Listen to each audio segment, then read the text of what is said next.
bem, pessoal? Nesse vídeo a gente vai falar sobre funções exponenciais e funções logarítmicas.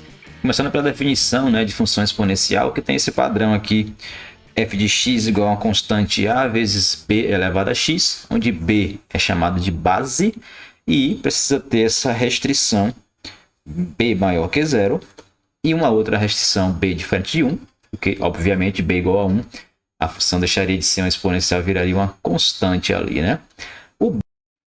Bom, então aqui nós temos dois exemplos simples, f de x igual a 4 vezes 3 elevado a x, g de x igual a meio elevado a x, que também é a mesma coisa que 1 sobre 2 elevado a x. A variável x, na definição da função, ela é o expoente da potência. Ao contrário, por exemplo, de uma função polinomial, onde o x aparece na base. No que diz respeito a gráfico, crescimento e decrescimento, as funções exponenciais elas vão se dividir em dois casos, conforme a base. Quando a base é um número maior do que 1, à medida que você vai aumentando o expoente, quando você eleva um número maior que 1 a números cada vez maiores, o valor da potência vai aumentando e a sua função exponencial será uma função crescente. Quando a base está entre 0 e 1, meio, qualquer outro número desse tipo, à medida que você vai aumentando o expoente, o número vai diminuindo, a potência vai diminuindo, então a função ela é uma função decrescente. Obviamente, se você troca o x ali por zero, você calcula o f de zero em uma exponencial, b, a base elevada a zero, vai dar 1 sempre, independente da base, obviamente a base não é nula, Então, isso quer dizer que o gráfico de uma função do tipo f de x igual a b elevado a x, sempre ela passa por este ponto. Independente da situação, se é crescente ou decrescente, ela passa pelo ponto 0 para x, 1 para y. Bom, tá aí o gráfico, por exemplo, da função f de x igual a 2 elevado a x, a base 2. Então, a gente percebe exatamente como havíamos previsto, que o gráfico passa pelo ponto 0 para x, 1 para y, e que a função é crescente. O gráfico vai subindo à medida que a gente vai da esquerda para a direita.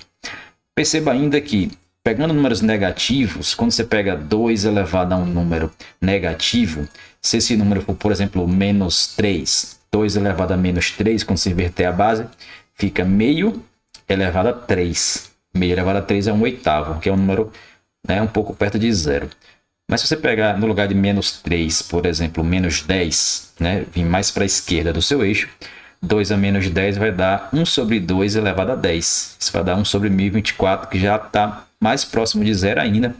E esse efeito é seguido à medida que a gente vai pegando números negativos, cada vez mais à esquerda, menos 10, menos 20, menos 100, menos 1 milhão. Você vai pegando valores na potência cada vez mais próximo de zero. Então, o gráfico ele fica cada vez mais próximo aqui do eixo. Se você der um zoom, bastante zoom aqui, você percebe que o gráfico não toca, o eixo. Veja, não toca o eixo. Justamente porque, para o gráfico tocar o eixo, você precisaria encontrar um valor de x, precisaria existir um valor de x, tal que a função assumisse como imagem o número 0. Para cortar o eixo. Porém, 2 elevado a x ou qualquer número elevado a x, não existe nenhum x para o qual essa potência vai resultar em 0. 2 elevado a x nunca vai dar 0. Isso quer dizer que o gráfico nunca vai cortar o eixo, embora ele fique cada vez mais próximo à medida que a gente vai pegando números cada vez mais à esquerda, números negativos, com o módulo grande, ou seja, menos 1 milhão, menos 1 bilhão, etc. Quanto maior for o número em módulo, porém com sinal negativo, o 2 elevado a ele fica cada vez mais próximo de zero. Te diz então que, neste caso, que o f de x ele tende para zero quando o nosso x ele tende para menos infinito. Vamos usar esse controle aqui do GeoGebra para a gente modificar a base. A base aqui está arbitrária b, onde o b neste momento assume o valor 2 aproximadamente, 2,0001. Então, vamos modificar essa base e ver como se comporta o gráfico. Se você vai aumentando a base a partir desse 2, o tipo de desenho do gráfico não vai mudando muito. Ele tem o mesmo comportamento, embora quanto maior for a base, Então o gráfico ele vai, né, subindo, digamos assim, mais rapidamente. À medida que você vai aqui diminuindo, né, ele vai ter esse comportamento, ele vai continua crescendo, porém ele vai crescendo um pouco mais lento. E quando você vem aqui para números entre 0 e 1, aqui é 0,9, é onde acontece a diferença. O gráfico agora ele é um gráfico decrescente, né? A função é decrescente, o gráfico tem agora este tipo de formato, continua passando pelo ponto 0,1, mas agora o jeitão do gráfico é esse. Bom, em que situações aparecem as funções exponenciais modelando certos problemas? Bom, um exemplo que é muito comum é na dinâmica populacional, especialmente, por exemplo, no caso de uma população de bactérias, uma cultura de bactérias em um ambiente aí propício, porque no caso das bactérias, o tipo de reprodução das bactérias é favorável, digamos assim, a essa situação, visto que a bactéria, a reprodução binária, né, das bactérias, ela vai duplicar, né? A partir de uma bactéria, ela vai duplicar o seu material genético, virar duas bactérias que seriam idênticas, exceto por eventos como mutação, por exemplo, que elas podem ficar diferentes.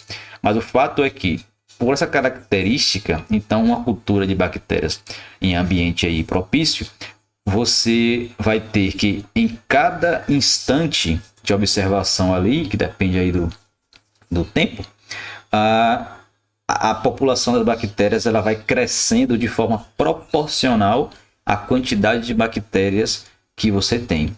Então, o crescimento populacional, neste caso, o fator, né, importante é a quantidade de bactérias no instante anterior.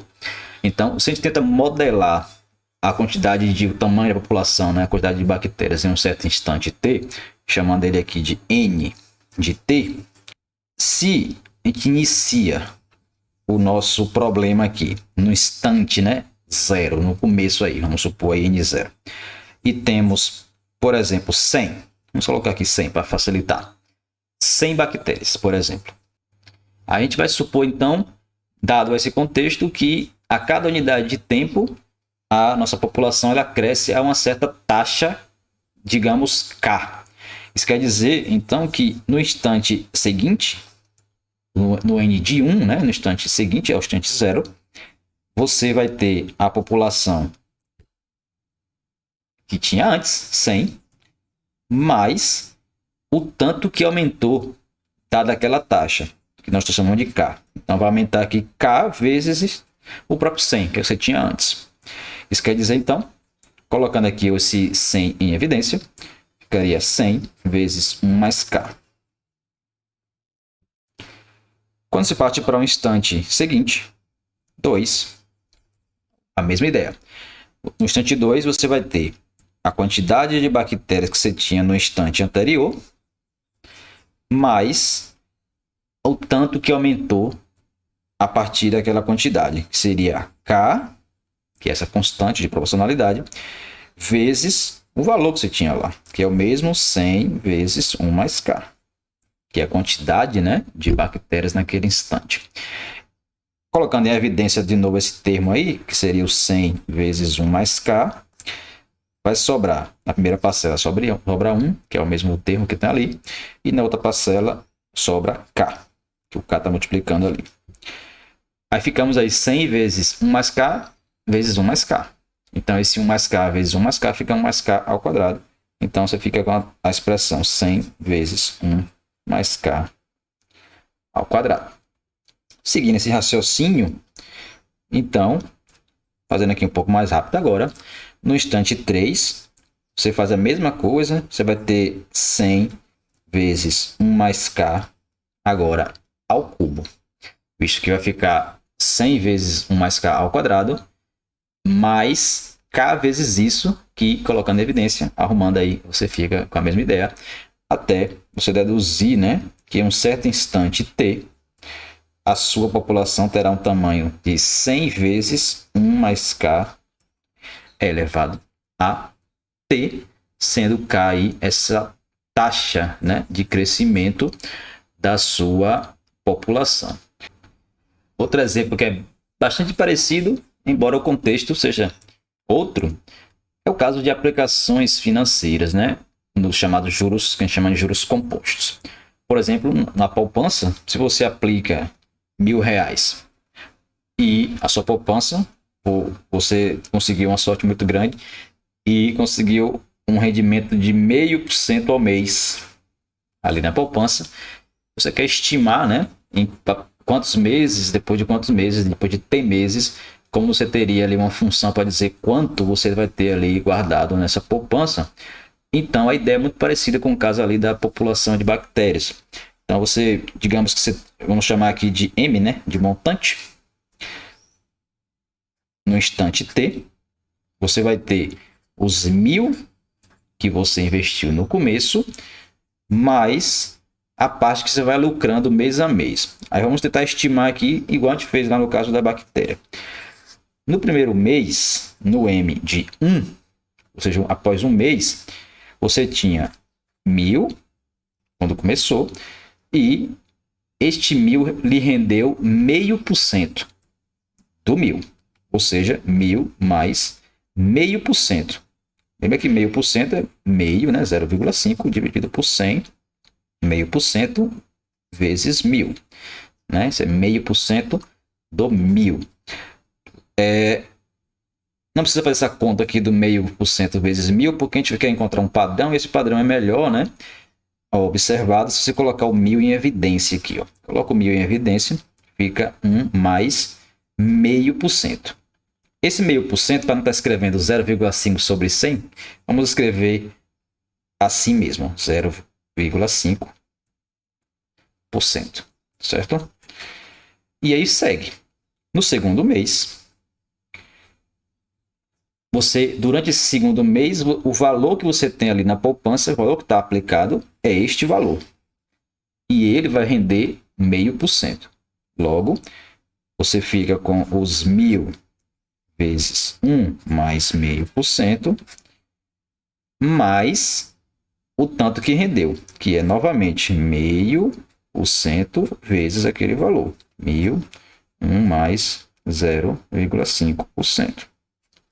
E segue a mesma lógica, porque aqui nesse momento, o 1.000 vezes 1 mais 0,5%, você pode colocar em evidência, e vai sobrar aqui do lado esquerdo 1, que é a mesma parcela, e do lado direito exatamente a taxa, 0,5%, que é o fator aqui que está multiplicando. Juntando essas dois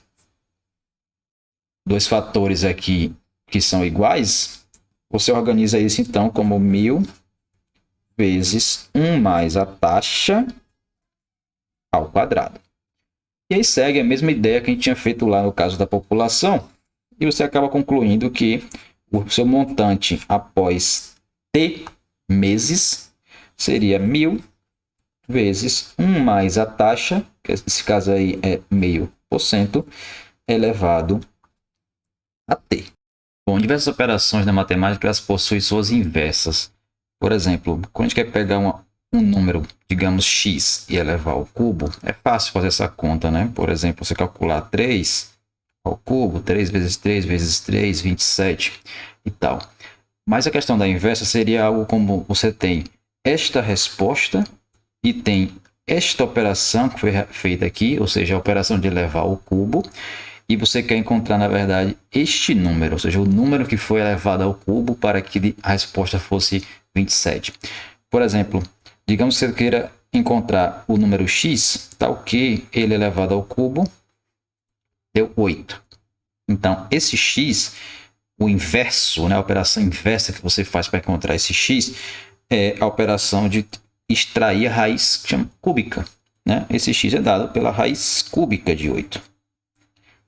Né? A raiz cúbica de 8, por sua vez, 2. Né? 2 ao cubo dá 8. Então, quer dizer, elevar o número ao cubo e extrair a raiz cúbica de um número são operações inversas. Assim como a multiplicação é a operação inversa da divisão e vice-versa, a adição é a operação inversa da subtração, e assim por diante.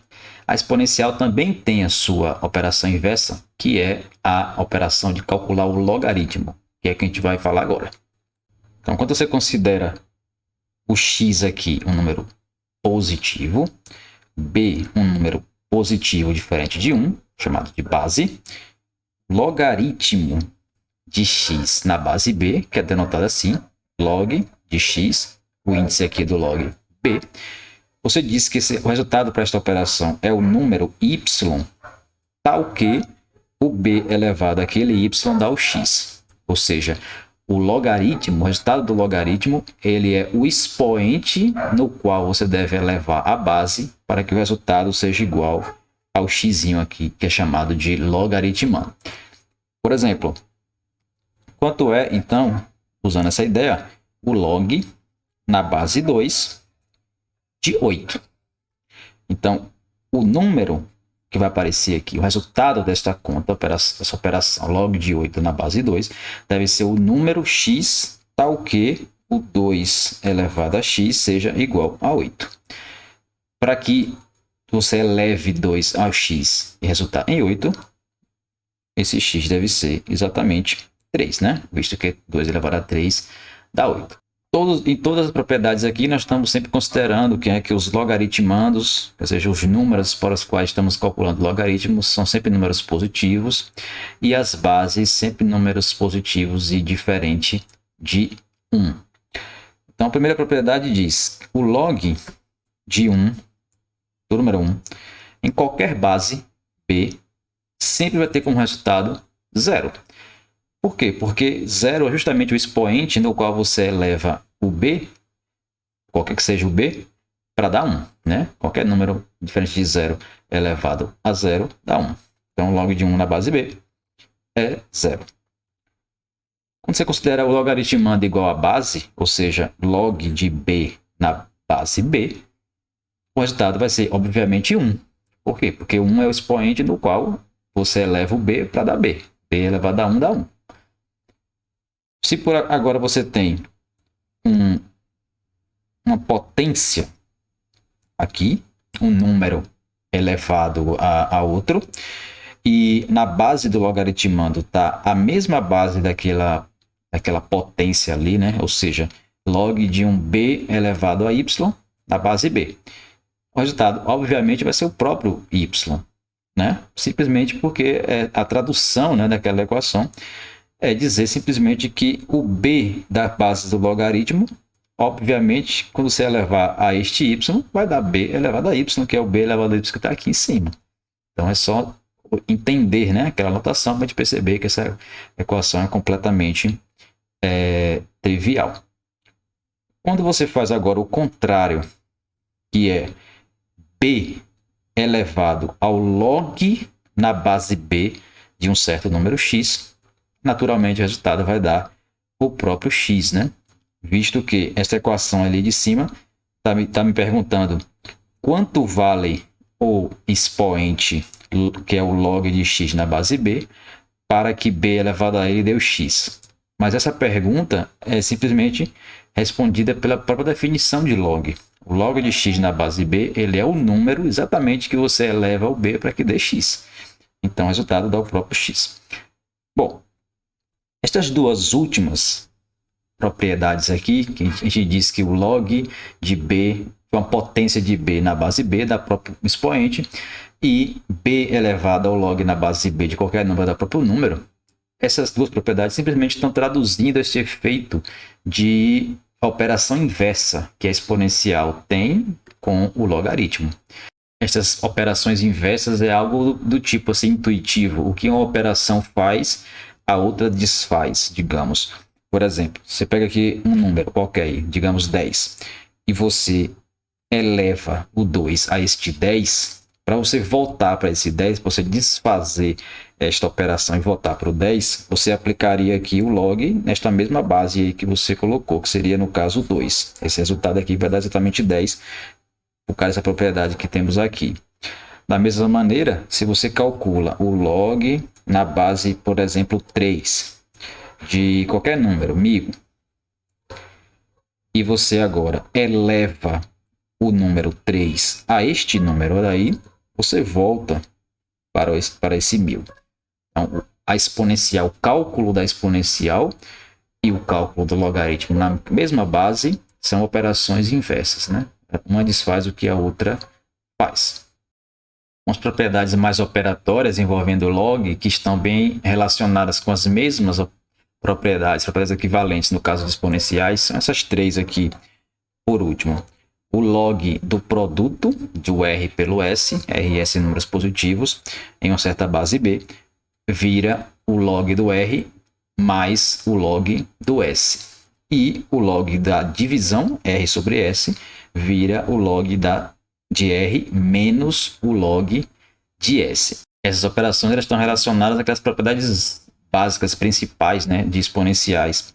E aquela propriedade, né, onde você pega um número A e eleva a, por exemplo, x mais y, isso vira a exponencial do a elevado a x vezes o a elevado a y, né? Conserva a base, somos expoentes, aquelas coisas. Então, por exemplo, essa primeira propriedade aqui de log, para ilustrar aqui, ficaria algo desse tipo. Ó. Se você chama o log de R na base B, vamos chamá-lo de x. E se você chama o log de S na base B de Y, isso significa dizer que o B elevado a x vai dar o R, visto a definição de log. E na de baixo, se chamou de Y aquele log, quer dizer que o B elevado a Y vai dar este S. Quando você eleva o B a x mais Y, que é justamente aqui, aqueles dois logs somados, por aquela propriedade de potência, isso vai virar o B elevado a x vezes o B elevado a y, e B elevado a x, por sua vez, é R, e o B elevado a y, S. Ou seja, o que está escrito aqui é justamente o que estava lá na propriedade. O B elevado ao x mais y, ou seja, ao log de R mais o log de S, vai resultar justamente no R vezes S. Isso quer dizer, então, que esta soma é a resposta, né? É o expoente no qual você eleva o B para que a resposta dê R vezes S. As demais propriedades são semelhantes. Você deduz da mesma forma usando a propriedade correspondente para exponenciais. Por último, a última propriedade aqui, né, que diz que o log de R elevado a Y na base B, você pode reescrevê-lo desta forma, como Y vezes o log de R na base B. Você faz a mesma ideia usando a propriedade, que neste caso aqui, a propriedade que você usa é aquela propriedade de potência da potência. Ou seja, um A elevado a X é elevado a Y, isso é A elevado a X vezes Y. Por que você está usando isso? Porque, veja, quando você pega este B, que está aqui na base, e eleva a este produto aqui do lado direito, ele vai virar, conforme essa propriedade, o B elevado a um expoente, que seria, no caso, o log de R na base B. Tudo isso é elevado a outro expoente, que no caso aqui seria o Y. Aí, então, como o B, pela propriedade lá de cima, né? O B elevado ao log de R na base B dá o próprio R, então isso vai ficar R elevado a Y, que é justamente o número que aparece aqui, né?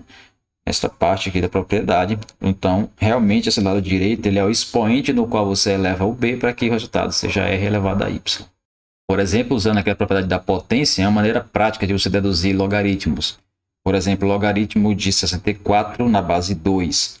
Então, para usar a propriedade que diz que o log de B elevado a Y na base B, que é a terceira propriedade aqui, dá o próprio y, então o que você faz é pegar aquele número 64 e fatorá-lo e ver qual forma você pode escrevê-lo como uma potência do 2. Fazendo isso, né, dividindo por 2 várias vezes, a gente vai perceber que o 64 é exatamente 2 elevado a 6. Isso quer dizer, então, que isso aqui vira o log de 2 elevado a 6 na base 2, e por aquela propriedade isso dá o próprio 6.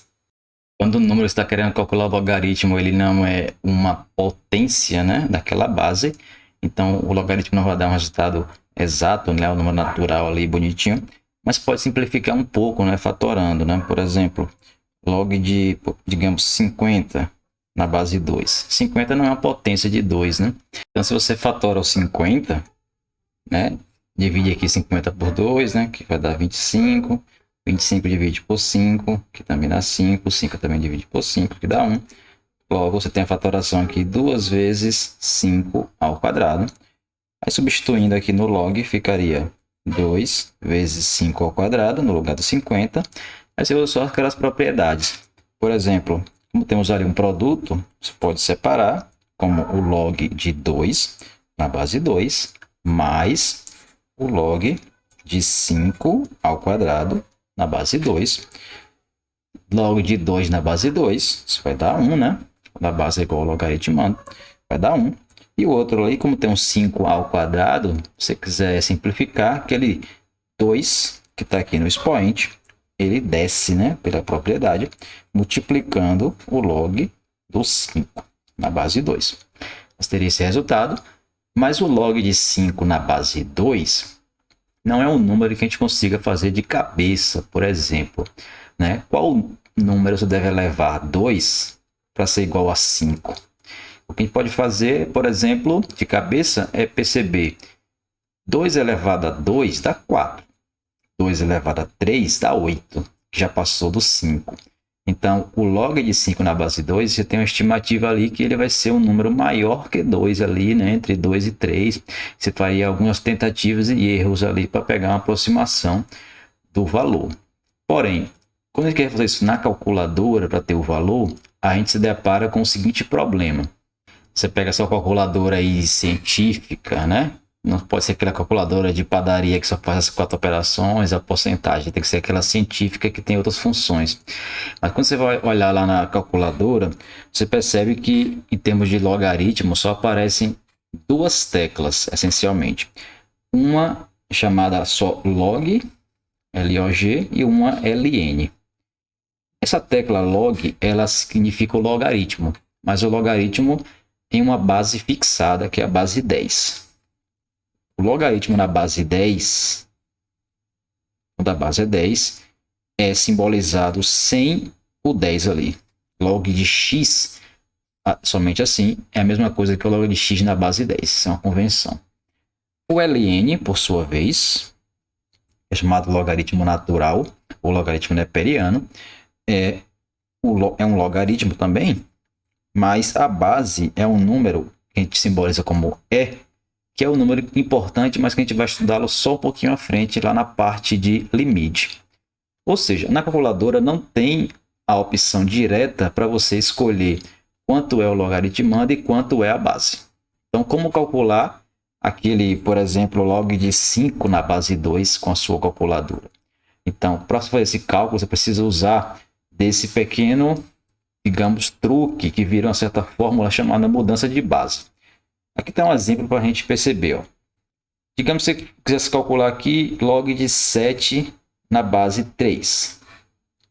Então, se você chamar esse log de 7 na base 3 de x, pela definição, você vai ter 3 elevado a x igual a 7. Aí no passo seguinte, você faz o quê? Você vai aplicar dos dois lados o log na base 10, por exemplo, ou em qualquer outra base. Então, 3 elevado a x igual a 7. Então, o log de 3 elevado a x vai ser igual ao log de 7. Por que você fez isso? Porque o log de 3 elevado a x, o x que está ali como expoente, pela propriedade, ele pode descer, né?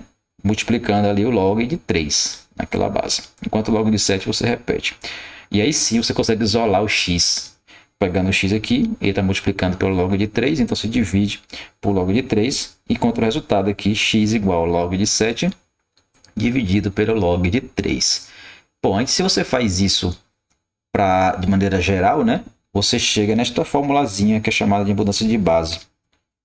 O log de A na base B, sendo A, né, um número maior que 0, sendo B um número maior que 0, diferente de 1 e tal, ele pode ser reescrito em função de uma outra base C, fazendo o quociente do log do A na base C pelo log de B na base C, e o roteiro para você chegar aqui é exatamente o mesmo que você fez nesse exemplo numérico. Isso quer dizer que, naquela situação ali da gente, log de 5 na base 2, bastaria, na sua calculadora, você calcula o log de 5, depois calcula o log de 2 e divide, né, o log de 5 pelo log de 2 para você ter o resultado. Quando a gente quer resolver equações envolvendo exponenciais e logaritmos, você deve colocar dos dois lados as expressões na mesma base, independente do contexto. Na mesma base, se for no caso de uma equação exponencial, e na mesma base também, se for uma equação envolvendo logaritmos. Isso porque, quando a gente pega duas potências da mesma base e o resultado dá o mesmo valor, isso só acontece se os expoentes forem iguais. A mesma coisa para logaritmo. Quando você pega dois logaritmos com a mesma base e o resultado é o mesmo, isso também só acontece quando os logaritmandos são iguais. Então, por exemplo, nós temos aqui uma equação exponencial, né, na base 2 elevado a x ao quadrado, igual a 16. Então, para você resolver esta equação aqui, o primeiro passo que você faz é escrever os dois lados na mesma base, que no caso aqui seria a base 2, que já tem ali do lado esquerdo. Então, 16, você escrevendo na base 2, fica 2 elevado a 4, né? E agora sim, a partir desse momento, você tem uma equação na mesma base, dois lados, basta igualar ali os expoentes, ou seja, x ao quadrado igual a 4. Para x ao quadrado igual a 4, aí você já resolve a equação aqui com essa potência, né? X ao quadrado igual a 4, tem como solução x igual a 2 ou menos 2. 2 e menos 2 são dois números que elevado ao quadrado dá 4. No caso do logaritmo, vamos ver esse outro exemplo aqui. Você tem uma equação envolvendo aí 3 logaritmos na base 10, né? Com aquela convenção. Lembrando que log na base 10 não aparece ali o 10, né? Fica só o log. Então, log de x menos 3 mais log de x mais 4 igual a 3 vezes o log de 2. Então, no primeiro membro, nós temos dois logaritmos ali na mesma base. Então, para escrever um log só, você faz aquela propriedade, né? Que o log mais o log vira o log do produto. Isso sempre lembrando que é a mesma base dos dois logs. Então, primeiro membro fica log, na mesma base que é a base 10, né? De x menos 3 vezes o x mais 4. Multiplica ali os logaritmandos. Do lado direito, nós temos um 3 ali multiplicando o log. Então, para escrever como um log só, você faz aquela propriedade da potência. O número 3 vem aqui para o logaritmo como expoente ali do 2. Né? Então, fica log de 2 elevado a 3. Agora sim, você tem aí uma equação desse tipo. Dois logs, né, na mesma base, que no caso é a base 10. Depois disso, basta igualar os logaritmandos, que no caso ali é x menos 3 vezes x mais 4, do lado esquerdo, e 2 elevado a 3, do lado direito. 2 elevado a 3 é 8, né? Pronto, agora você tem uma equação normal ali, né, que é uma equação quadrática, desenvolve aqui o lado esquerdo e continua a resolução, né? No caso ficaria multiplicando aqui, né? X vezes x, x vezes 4, menos 3 vezes x, menos 3 vezes menos 4. Ficaríamos com x ao quadrado. Depois ficaríamos com 4x menos 3x.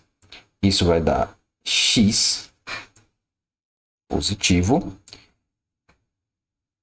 Menos 12, que é 4 vezes 3. E o 8, que está do símbolo do membro, subtrai aqui, fica menos 8, igual a 0. Quando você vai resolver essa equação quadrática agora, né, usando a fórmula de Bhaskara, vou colocar aqui direto, você vai encontrar as duas raízes. Uma raiz vai ser o x igual a 4, a outra x igual a menos 5. São justamente os dois números aí que satisfazem essa equação. Bom, aí você se perguntaria, então quer dizer que a solução aí da equação lá no começo, envolvendo os logs, é 4 e menos 5? Não necessariamente. Por quê? No logaritmando, onde aparece o x, a gente tem uma condição de existência que é o logaritmando precisa ser maior do que 0. E, consequentemente, os valores que a gente encontrou ali podem não satisfazer essa condição. Então, você precisa testar a condição. Então, por exemplo, quando você faz x igual a 4, você não tem problema, porque no logaritmando ali na primeira parcela temos x menos 3, aí 4 menos 3 dá 1, tudo bem, ok, dá maior que 0. No outro nós temos x mais 4. X mais 4, quando trocar x por 4, vai ficar 4 mais 4, também está ok, dá maior que 0. Porém, quando a gente olha para x igual a menos 5, não tem como a gente calcular o log de menos 5 menos 3, porque isso vai dar menos 8, e menos 8 é negativo, logo isso aqui não existe. Log do número negativo. Então, isso quer dizer que você exclui da solução aquele menos 5 e sua solução é apenas x igual a 4. Bom, agora que a gente já sabe o que é o logaritmo e a sua relação, né, inversa com a exponencial, sabemos também resolver algumas equações envolvendo exponencial e logaritmo, a gente pode extrair mais informações em exemplos daquele tipo, onde você aplica uma certa quantia de dinheiro a uma taxa, né, fixa de juros e quer ver quanto você vai receber ali ao longo do tempo. Então, por exemplo, digamos que você investiu aí 10 mil com essa taxa de juros de 1% ao mês e você não quer a função necessariamente para modelar quanto você vai ganhar. O que você quer se perguntar é, bom, se eu fizer isso, em quanto tempo eu vou receber, eu vou ter disponível o dobro do valor que eu investi? Então a pergunta aí é, você quer descobrir o tempo necessário, quer descobrir o t lá da função. Então, voltando para o modelo, a gente lembra que é assim, né? O montante em função aqui do tempo vai ser 10 mil, que é o valor que você investiu inicialmente, 1 mais a taxa de investimento, que é 1%, que é 0,01, né? 1 sobre 100, elevado a t. Esse t aqui é dado em mês a mês. Bom, então a sua pergunta é, quanto é o t para que este m de t seja igual ao dobro do investimento inicial, ou seja, 20 mil, né? Então, a sua equação é essa. M de t igual a 20 mil. Quem é o t para que isso seja satisfeito? Então, substituindo ali, você ficaria com 10 mil vezes 1 mais 1%, vai ficar 1,01, né? Elevado a t. E isso tem que ser igual a 20 mil, que é o dobro aí que você está pedindo.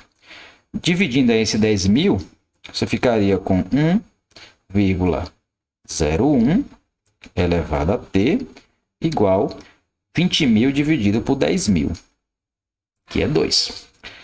Bom, então, para achar esse t, veja, o t que aparece ali, ele é o expoente na base 1,01, para o qual o resultado vai dar 2. O que é isso, então, com a linguagem que a gente desenvolveu? Esse t, ele é, então, o log do 2 na base 1,01. Exatamente esse valor.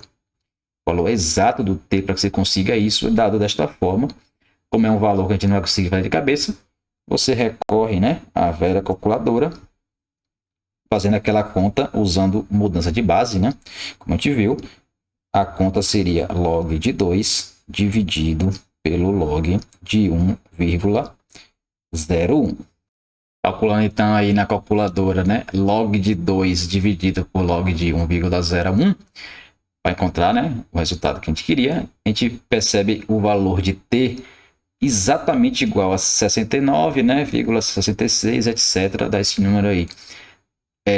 Como estamos querendo aí o t de mês a mês, então vamos considerar o resultado 70, né? Ou seja, 70 meses você consegue o dobro do seu investimento. Na verdade, um pouquinho mais do que o dobro, né? Visto que o número aí ele é um pouquinho menor do que 70.